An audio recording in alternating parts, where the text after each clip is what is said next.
In the show today, you will learn how to accelerate sculling skill for people who show potential. Feel the grip of the oar handle, smooth yet firm in your hands.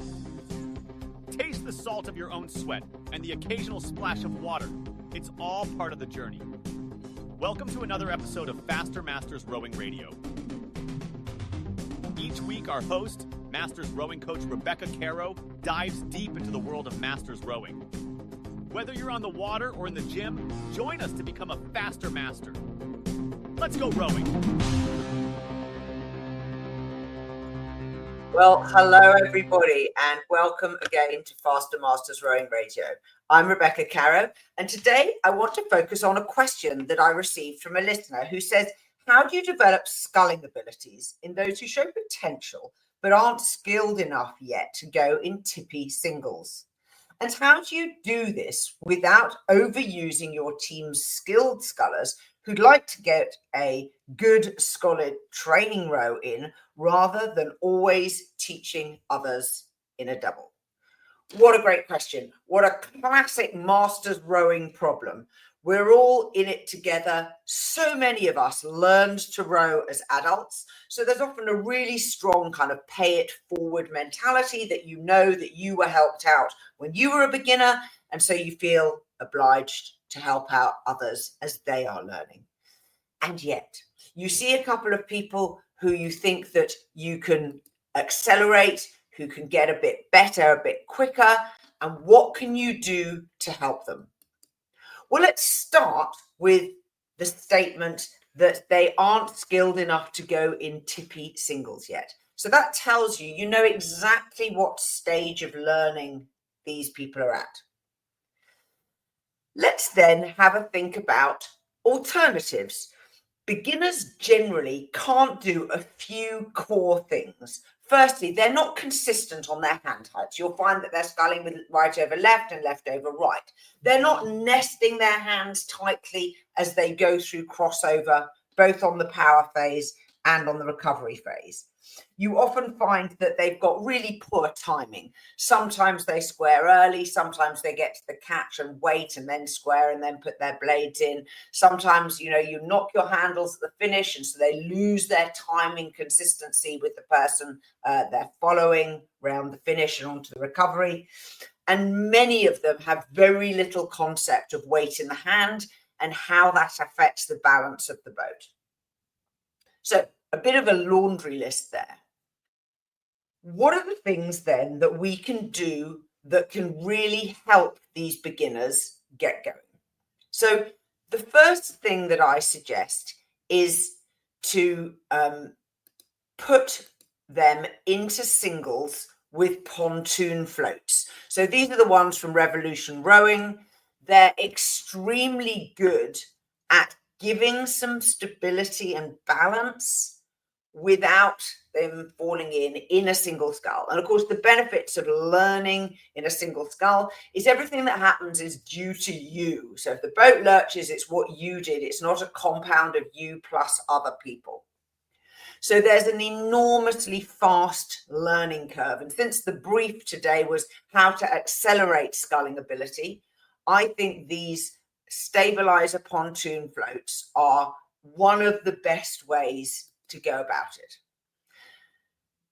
I've been teaching a couple of people from my club in singles like this, and I find that very, very quickly they realize what is needed in order to get the boat balanced.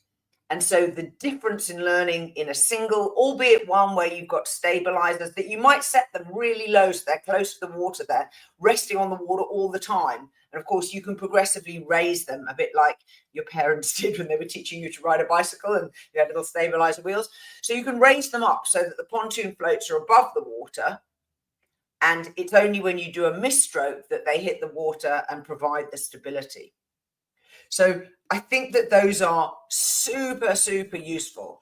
And I use them to teach stationary stability drills so that you learn the weight in the hand, squaring early, pause drills, legs only rowing so you get a sense of drive, square blade rowing because you can.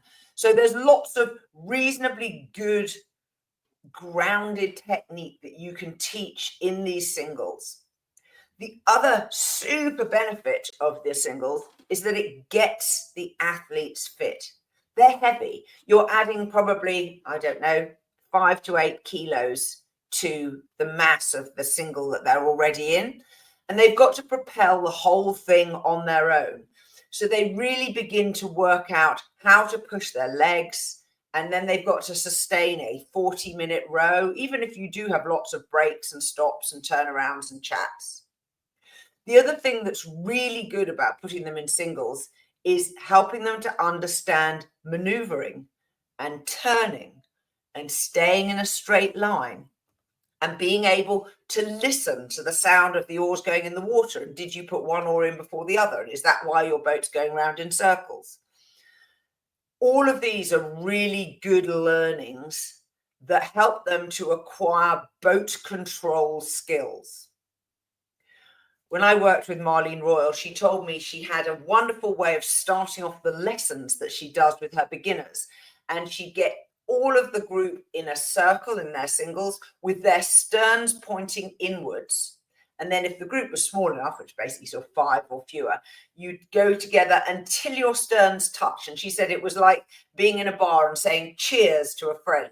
So that ability to turn your boat and work out which side to back and how to control the direction, how to back confidently. And I've taught people who are reasonably skilled scullers who have absolutely fear of backing a single scull.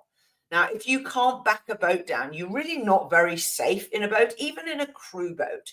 And so that in and of itself is a really, really useful thing that you can do.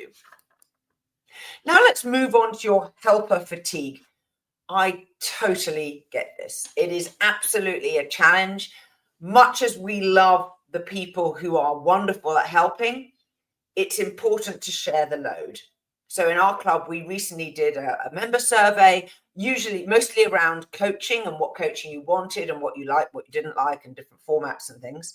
And as part of it, we asked the question about whether you would be prepared to help with the Learn to Row and the acceleration group, who are people we call new masters who are a year or so into the sport. And we got, some 7 or 8 people who put their names forward. And what's so good about that is some of them are only 6 months ahead of the ones who are in the Learn to Row program. They only did the prior Learn to Row program, and yet they're beginning to see how much they already know, and they're prepared to sit in the double, sit in the quad with beginners to help them along. So firstly, find new people who can do it. And when you do, mostly the thing they'll be frightened of is not knowing what to say or what to do. So write a decent lesson plan and explain, we are going to go on the water. And the first thing we're going to do is we're going to do the pick drill with square blades. Then we're going to stop. Then we're going to do it again with feather blades. Then we're going to stop. Then we're going to do these pause drills. Like, do you know how to call it? Talk about how to call consistently so that people know which stroke to pause on, what to look for to see if your beginners are in the right positions. And honestly, once they've got that, and you might want to write it out on a little bit of paper for them, most of them know how to do it themselves. And so then they become quite confident sitting in a boat with beginners. Let's look at more aspects of helper fatigue.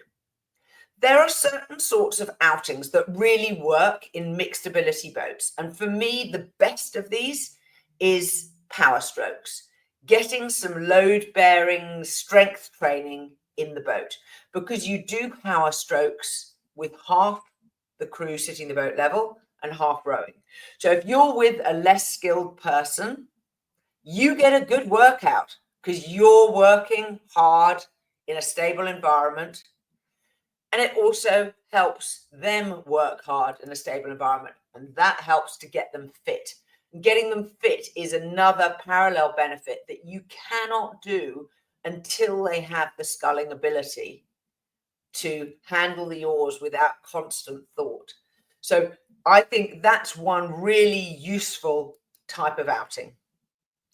The second types of outings that work are ones where you are learning a new skill yourself. So say you want to learn how to steer, how to tow steer, or if you want to learn how to be in the bow, or you want to learn how to do the calls for the crew in a clear way so that everyone understands, go in the crew with the less experienced people and use that outing to advance your own skills in these type of areas. Stroking a boat is another good skill that you can learn well in a boat full of beginners, because they're not critical. They're not going to be growling at you the whole time when you're a little bit inconsistent, but it gives you the chance to spend time thinking about yourself. The person who's calling or steering in the bow will be giving the instructions, will be keeping an eye on the technique of the people behind you. If you're in a sweep boat, you want to learn to row on the other side. Offer to be the stroke.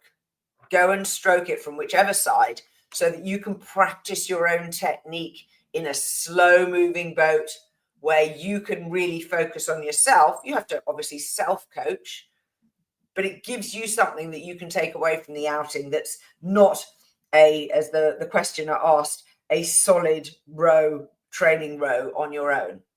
So I think there are some things that you can do alongside beginners in mixed ability crews.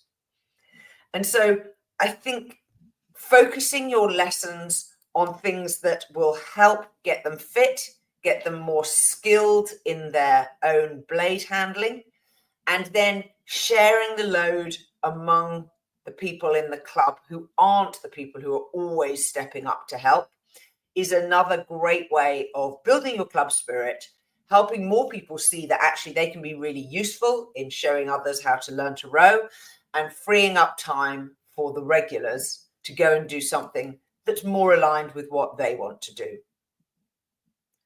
Till next time.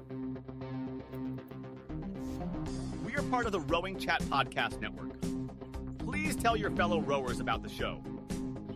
If you've learned just one helpful thing from today's episode, please consider supporting the show for as little as $1 per month by visiting fastermastersrowing.com/podcast.